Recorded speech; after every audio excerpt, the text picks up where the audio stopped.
يا شباب. Hi Ahmed, hi Odi. تمام. It's a long day. Yes. إيه. الحمد لله السيشن ممتازة يعني متنوعة. Yes, of course. Odi, our star, our production engineer, our champion, is coming up next to talk about Alexa, building your app with Alexa. So Ahmed, what do you think? We should attend the session with Odi? وديع از ذا بوس يعني اعتقد من غير وديع كنا وير لوست دي. وديع هو الجندي المجهول ورا اللايف ده يا شباب. فمبدئيا كده قبل السيشن نحب نشكره ونتمنى له التوفيق في السيشن بتاعته ان شاء الله. والسيشن هتبقى بالفرنش عشان المغرب العربي. ويلا جو اهيد وديع. توفيق ان شاء الله. Je vais partager mon écran. 3, 2, 1, c'est parti. Bonjour à tous, j'espère que vous allez bien et que vous avez beaucoup appris. Surtout aujourd'hui, il y avait plein de sujets importants. Il y avait tout ce qui est CI/CD, il y avait serverless, il y avait beaucoup d'informations utiles. Et moi, j'aimerais bien ajouter ma petite contribution en vous parlant d'un sujet qui me tient à cœur. C'est comment en fait créer des applications qui parlent et qui entendent et qui peut réagir à vos commandes vocales. Je parle bien d'Alexa parce qu'il y en a beaucoup aujourd'hui sur le marché. Je me présente rapidement, je m'appelle Wadi El Adioui, je suis consultant, je travaille pour le compte d'une SS2I française. Pour le moment, en mission pour le compte d'une boîte qui veut migrer vers le cloud, vers du AWS. Bien évidemment, j'interviens en tant que consultant, en tant que solution architect. Par contre, ma mission aujourd'hui, ça va être de vous montrer comment faire une application Alexa seulement en faisant 3-4 clics à gauche et à droite. Déjà, c'est quoi Alexa? En fait, Alexa aujourd'hui, ça fait partie des devices qu'on trouve sur le marché qui peuvent interagir à nos commandes vocales. Ça fait un petit moment, on parlait d'expérience utilisateur IHM, User Human Interface, mais aujourd'hui, on parle d'une interface utilisateur à base de voix.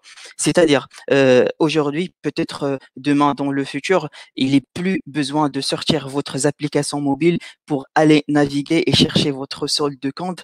Il est plus nécessaire d'aller chercher une autre application mobile pour aller, par exemple, consulter les horaires du train, les horaires d'avion, etc. Il suffit juste de dire à vos montres, à vos lunettes, à vos devices, votre télé, etc. Je veux faire telle ou telle action et ce device-là, ça va réagir juste par magie. Il va vous trouver l'information que vous cherchez. Et il va soit vous la dire à base de voix. Aujourd'hui, on a aussi des devices qui disent l'information à base de voix et qui aussi l'affichent quelque part dans un petit écran. Du coup, Alexa, en fait, j'aimerais bien préciser que Alexa, c'est pas le device physique. Pardon, c'est plutôt l'intelligence derrière ces devices. Par exemple, aujourd'hui, chez moi, j'utilise ce device-là.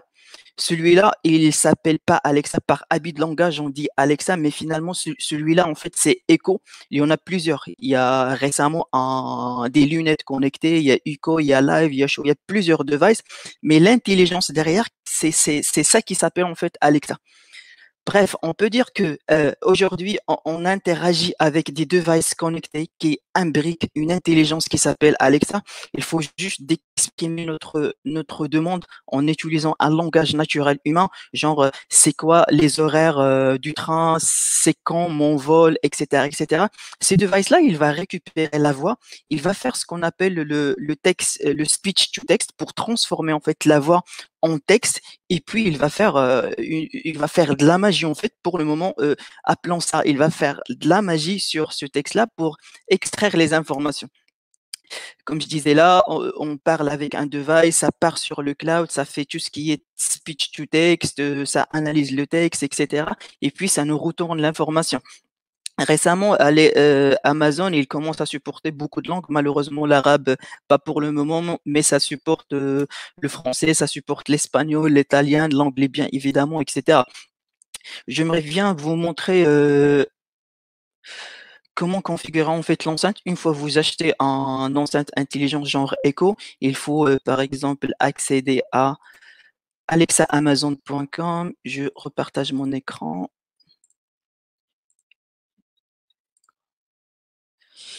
Yes, c'est ça. Il faut accéder à cet écran. Là, vous trouvez par exemple à gauche là ce qui est en cours en play sur mon device. Vous pouvez aussi trouver tous les comptes que vous avez déjà associés, à savoir votre compte Samsung, votre compte Amazon Prime, TuneIn, etc. Ici, dans la section liste, vous trouvez tout ce qui est to-do list. Genre, vous pouvez tout simplement demander à votre device d'ajouter, par exemple, le fait d'aller visiter un proche le jour X dans votre to-do list et ça va l'ajouter automatiquement ici. Vous pouvez tout simplement, par exemple, là, il me propose, j'ai une liste qui s'appelle shopping, une liste to-do list. Au moment de cuisiner, par exemple, vous vous rendez compte qu'il manque quelque chose, vous pouvez tout simplement demander à Alexa d'acheter telle ou telle matière en fait dans votre to-do list. Il y a tout ce qui est reminder, alarme et timer, etc. Il y a vos contacts, il y a la partie la plus importante ici, c'est les skills. Les skills, en fait, c'est les applications, en soi-disant les applications. Genre, si aujourd'hui, votre enceinte intelligente, il est capable de faire une action, c'est grâce à une skills. Bien évidemment, il y a des capacités que le device, il gère par défaut, nativement, mais par exemple, vous pouvez trouver en fait tout ce que vous voulez. C'est comme le Play Store en fait. Ici, il y a tout ce qui est smart home pour connecter vos ampoules, etc. Et je vous invite à découvrir ça à tête reposée. Il suffit juste d'accéder à Alexa, Amazon, etc. Il va vous proposer de mettre votre compte, login et mot de passe, et puis vous pouvez accéder. C'est une sorte en fait de back-office de votre enceinte. Je partage la presse. Here we go. Alexa, en fait, sous le capot, ça marche comment en fait? Une fois un utilisateur, il exprime sa demande, genre, j'aimerais savoir, par exemple, c'est quoi l'information du train que je vais prendre dans 10 minutes. Je vais dire au device connecté, Alexa, c'est quoi les horaires, par exemple, du métro, du train, etc., etc. Cette phrase-là que je viens de dire, ça va partir sur le cloud quelque part dans la nature. C'est sur le cloud du AWS, sur le cloud Amazon Alexa. Ça va faire ce qu'on appelle le traitement automatique du langage naturel, c'est-à-dire il va essayer de chercher des informations à partir de ce que je viens de dire à base de voix. Ça va faire aussi de la reconnaissance vocale, ça va faire du test speech, mais tout ça, nous, en tant que développeur, on va vraiment se concentrer sur le fait de fournir l'information et pas la partie, tout ce qui est machine learning, etc. C'est une boîte noire pour nous gérée par du AWS. Et après, on peut tout simplement rediriger la demande vers notre back-office. Genre, si je suis l'entreprise qui développe, qui fournit les horaires du transport, je dois respecter un certain contrat. Et une fois le cloud, la boîte noire, le cloud AWS me demande en fait telle ou telle information, il faut juste de respecter le contrat et fournir ce qu'il demande. Et dans le sens contraire, à partir du cloud, ça va se transformer en voix. Ça va faire en fait l'inverse du speech to text. Ça va faire du text to speech pour exprimer l'information en fait à base de voix. Et là, j'aimerais vous partager quelques informations qui sont trop importantes si vous voulez commencer à développer vos skills personnalisés. Comme je vous ai montré tout à l'heure, il y a plein de skills. C'est une sorte de Play Store. Il y a plein de skills offertes par défaut pour faire tout ce que vous imaginez. Mais si vous voulez vous lancer et commencer à faire vos propres skills, il faut savoir que le mot Alexa, c'est un mot, en fait, c'est un mot réservé qu'on peut le changer, mais tout commence une fois on dit Alexa. Il y a plusieurs rumeurs qui disent oui, mais peut-être Alexa, il est en train de nous écouter 24 heures sur 24 et il est en train d'envoyer tout ce qu'on dit dans la maison à la CIA ou à l'FBI. Mais non, d'après Amazon, les micros, ils sont coupés et ça commence à enregistrer et à faire ce qu'on vient de décrire une fois on dit le mot Alexa, mais pas après, mais pas avant, pas après. Et après, par exemple, si vous avez un chien ou un chat ou un animal dans la maison qui s'appelle Alexa, vous pouvez changer ce mot en mettant par exemple Echo ou bien Computer. Le NLP, traitement Natural Language Processing, le traitement automatique du langage, c'est-à-dire, genre, par exemple, si je dis Alexa, ouvre le nom de ma skills, supposons que par exemple, ma skills, il va s'appeler Infotrafic. C'est une skills que je présente tout le temps. C'est pour taper sur une API qui retourne les horaires du transport. Il faut que je dise le wake word qui est Alexa. Après, il faut que j'exprime ma demande en langage naturel. Je peux tout simplement dire Alexa ouvre Infotrafic. Je peux dire Alexa, c'est quoi le trafic actuellement. Je peux dire plein de formes. Alexa, comme je disais, c'est le mot déclencheur, c'est le wake word que je peux modifier afin de mettre par exemple soit echo, soit computer. Ouvre, c'est l'action. Je peux dire ask, ouvre, demande, lance, etc., etc. Infotrafic, en fait, c'est le nom de ma skills. Si ma skills, il s'appelle AWS Community Day Mina, je dis Alexa, demande à le nom de la skills AWS Community Mina, c'est quoi les speakers d'aujourd'hui, etc., etc. Ça, c'est un autre exemple en essayant d'extraire en fait des paramètres. Dans le deuxième exemple, là, j'ai le mot déclencheur Alexa. Une phrase d'apprentissage, c'est quoi l'état du trafic? Après, j'ai des paramètres. Par exemple, là, je cherche le métro, pas le RER, pas le train, etc. Et j'ai un deuxième paramètre qui est la ligne. C'est numéro 1, numéro 2, numéro 3, etc. On peut dire ici que c'est vrai, des fois, il y a des actions simples à demander, juste ouvre la skill, bien sûr, il va faire une sorte de bienvenue, etc. Mais des fois, on veut directement demander une information précise. Comme le deuxième exemple là, Alexa, c'est quoi l'état du trafic du métro 1? Du coup, votre back-office, votre skills customisé que vous allez développer, il devrait être capable de détecter que vous parlez bien du métro et vous parlez pas du RER, ni du train, ni de l'avion. Et pas que vous cherchez aussi la ligne 1, la ligne 1, pas la ligne 2, pas la ligne 3. Ça, c'est un troisième exemple où on peut dire, on peut changer, on peut varier l'action. On peut dire demande à ouvre, lance, etc. Dans le troisième exemple, on dit Alexa demande à Infotrafic l'état du tram numéro 1. Pas le train cette fois-ci, ni le métro. Alors, mais comment ça marche cette magie-là? Ça, comme je disais tout à l'heure, tout ce qui est voice to text et text to voice, etc., ça se fait sur le cloud. Mais nous, on doit quand même configurer quelque chose pour que notre application en fait qu'on va développer, sera capable de réagir à ce qu'on demande. Si par exemple un utilisateur il cherche votre application qui retourne les horaires du trafic, j'imagine pas qu'il va dire à votre application c'est quoi le solde de ma banque. Du coup, c'est à nous de renseigner quelques phrases d'apprentissage pour que la boîte noire, la machine learning qui est derrière d'Amazon sera capable au moins d'avoir quelques exemples de base qu'elle peut par la suite varier. Et c'est ça ce qu'on appelle les intents. Les intents, c'est l'intention. Lorsqu'un utilisateur, par exemple, prend son téléphone et ouvre l'application mobile de la banque, c'est quoi l'intention utilisateur de l'utilisateur en ce moment? Il n'est pas en train de faire des courses, il ne veut pas chercher les informations sur le trafic. Par contre, il veut soit chercher le solde, soit faire un virement, etc. C'est ça ce qu'on appelle intention. Par exemple, si vous développez une application qui retourne les informations du trafic, mettez en tête que une fois un utilisateur, il ouvre mon application, il dit Alexa, open ou bien lance ou bien ouvre le nom de mon application. Il a l'intention de faire quoi? Bah, une fois que vous répondez à cette question-là, vous trouvez les noms d'intention. Genre, par exemple, là, j'ai pour l'information l'application qui retourne les infos sur le trafic, j'ai une intention naturellement qui s'appelle get info trafic.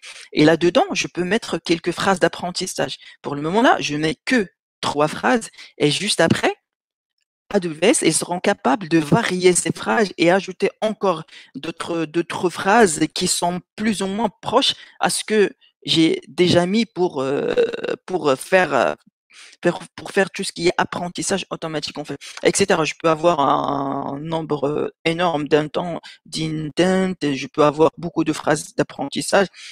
etc. Et après, au niveau de la console, si par exemple, je dis c'est quoi l'état du trafic, à un certain moment, il faut que je souligne, par exemple, là en jaune, je souligne le paramètre et je dis ça va être une valeur, ça va être un number, ça va être une date, ça va être une heure, etc., etc.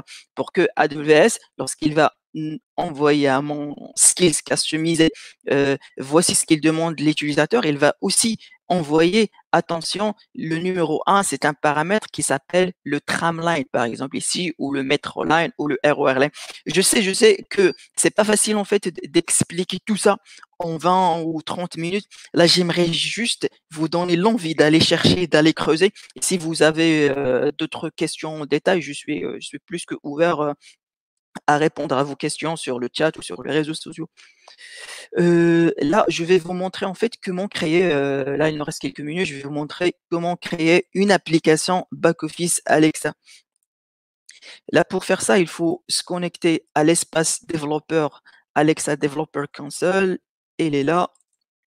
Une fois vous êtes connecté avec votre login et votre mot de passe, vous trouvez par défaut aucune application, c'est tout à fait normal. Là, c'est des applications que j'avais déjà développées. Il suffit de cliquer sur Create Skill et après vous renseignez le nom de l'application afin de tomber sur cette interface. Prenons par exemple une application que j'avais déjà développée, elle est déjà sur le store des skills.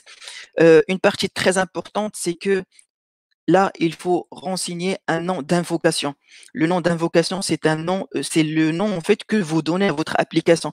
Une application qui retourne les informations du trafic, tout naturellement, j'ai choisi le nom InfoTrafic. Une application bancaire, vous en trouvez plusieurs sur le store. Et c'est ça le nom qu'on doit dire lorsqu'on dit le wake word Alexa ouvre le nom de l'application. C'est ça le invocation name.